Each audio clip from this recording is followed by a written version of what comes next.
ഇവിടെ പലർക്കും personal boundary എന്താണ് അല്ലെങ്കിൽ പേഴ്സണൽ സ്പേസ് ആണ് ഫിസിക്കൽ ബൗണ്ടറി എന്താണ് എന്നറിയാത്തതിൻ്റെ പ്രശ്നമാണ്.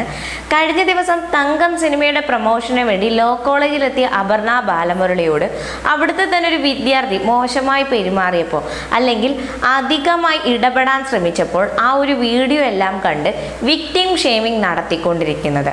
പറയുന്നത് റിയാസ് സലീമാണ്. പറയുന്നതിനുള്ളിൽ കാര്യമുണ്ടെന്ന് തന്നെ നമുക്കത് മനസ്സിലാവുകയും ചെയ്യുന്നതാണ്.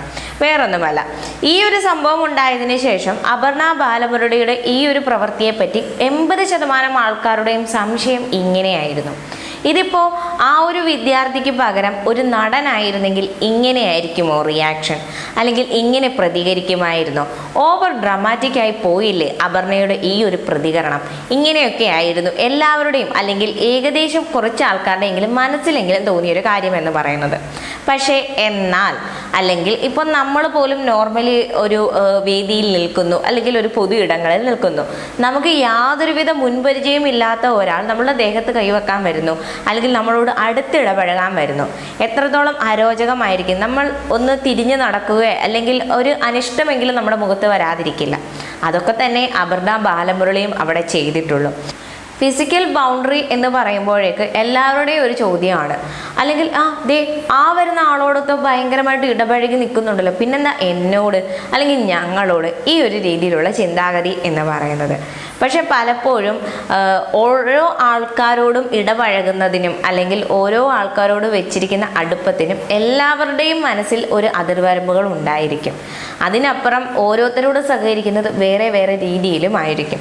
ഇതൊക്കെ മനസ്സിലാക്കി, അതായത് ആൺകുട്ടികളോടുള്ളതുപോലെ തന്നെ അല്ലെങ്കിൽ ആൺകുട്ടികൾക്കുള്ളതുപോലെ തന്നെ പേഴ്സണൽ സ്പേസ് പെൺകുട്ടികൾക്കുമുണ്ട്.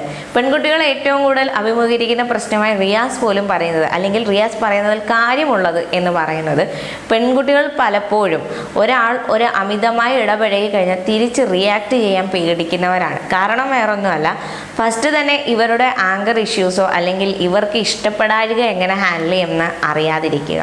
പിന്നീട് രണ്ടാമത് മെയിലായിട്ടുള്ള ആൾക്കാരുടെ അവരുടെ ഒരു അഭിമാനത്തെ തന്നെ ചോദ്യം ചെയ്യും നമ്മളൊന്ന് റിയാക്ട് ചെയ്താൽ. അതൊരിക്കലും നമ്മുടെ ഫാമിലിയിലോ സമൂഹത്തിലോ അലൗഡ് ആയിട്ടുള്ളൊരു കാര്യമല്ല. ഇതൊക്കെ തന്നെയാണ് റിയാസ് പറയുന്നത്. റിയാസ് പറയുന്നതിലും കാര്യമുണ്ട് എന്നുള്ളത് നമുക്കൊരു വീഡിയോയിൽ നിന്ന് തന്നെ മനസ്സിലാകുന്നുണ്ട്. കൂടുതലും എന്തിനു പറയുന്നു, ഈ ഒരു വീഡിയോ പോസ്റ്റ് ചെയ്തതിന് ശേഷം പോലും അതിന് താഴെ വരുന്ന കമൻറ്റ് എന്ന് പറയുന്നത് അതൊരു നടനായിരുന്നെങ്കിൽ ഇങ്ങനെ പ്രതികരിക്കുമായിരുന്നു എന്നുള്ളത്. പറയുന്നതിലെ കാര്യം യുക്തിയോടുകൂടി മനസ്സിലാക്കാൻ ചിന്തിക്കാൻ കഴിയുമെങ്കിൽ വലിയൊരു മാറ്റം തന്നെ നമ്മുടെ ഇടയിൽ സംഭവിക്കാനുള്ളതാണ്. So this incident happened few days back, and it's really important to discuss why behaviors like this are not okay.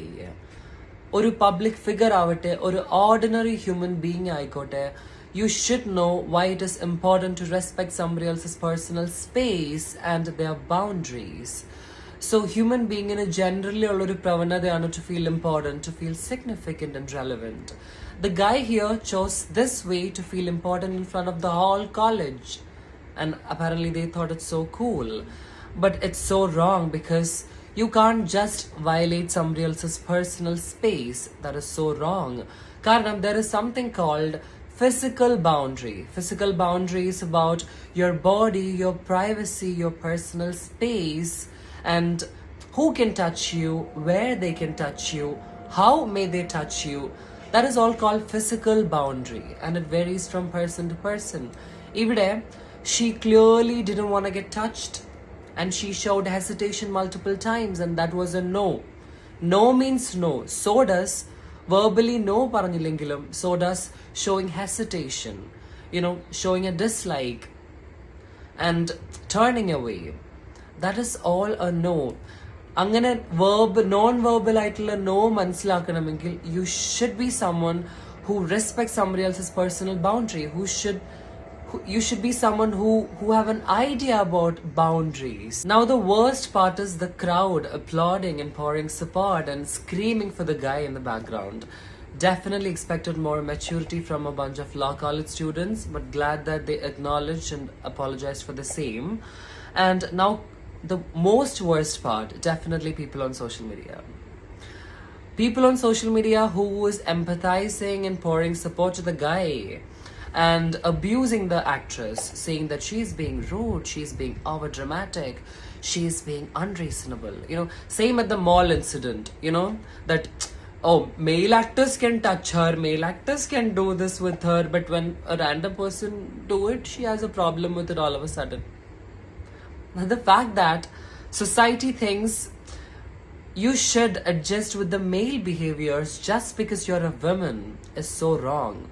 The fact that society thinks you shouldn't set and hold on to your boundaries so that the other person can be a personal space violator without getting judged or shamed is so wrong. ഒരാളുടെ personal സ്പേസിലേക്ക് കയറി ചെല്ലുമ്പോൾ you should make sure that they're comfortable with it. ഇവിടെ she had clearly set her boundaries and that's how she felt. And നമുക്ക് പലപ്പോഴും boundaries set ചെയ്യാൻ പറ്റാത്തതും അല്ലെങ്കിൽ set ചെയ്ത ബൗണ്ടറീസിൽ hold on ചെയ്ത് നിൽക്കാൻ പറ്റാത്തതും കുറെ റീസൺസ് കാരണമാണ്. The number one reason being, നമ്മളൊരു ബൗണ്ടറി സെറ്റ് ചെയ്യുമ്പോൾ ദ ഓപ്പോസിറ്റ് പേഴ്സൺ അവരുടെ ആങ്കർ, അവരുടെ ഡിസപ്പോയിന്റ്മെന്റ്, അവരുടെ സാഡ്നെസ്, ഇതൊന്നും നമുക്ക് ഡീല് ചെയ്യാനുള്ള കഴിവില്ലാതെ വരാം. That's the number one reason. Second being, society taught us not to upset others.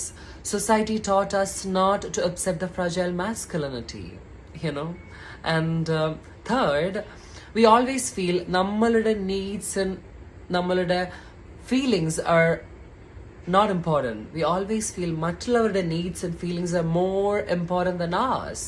So eventually, ഒരു ബൗണ്ടറി സെറ്റ് ചെയ്തതിന് we'll feel guilty, we'll feel sad, eventually we'll feel like, oh my god, I'm being so dramatic. But I just want you to understand, it's your life and your boundaries are so important for you, And I'm sure if you're setting a boundary at one or other point of time, it's gonna be difficult for you. Very example, even she has set her boundaries and people are shaming her for it, The action from the guy is not wrong, but the reaction is wrong. That's how it is. So I just want all of you to learn more about boundaries and stop being a personal space violator and stop being a classic victim shamer. Thank you.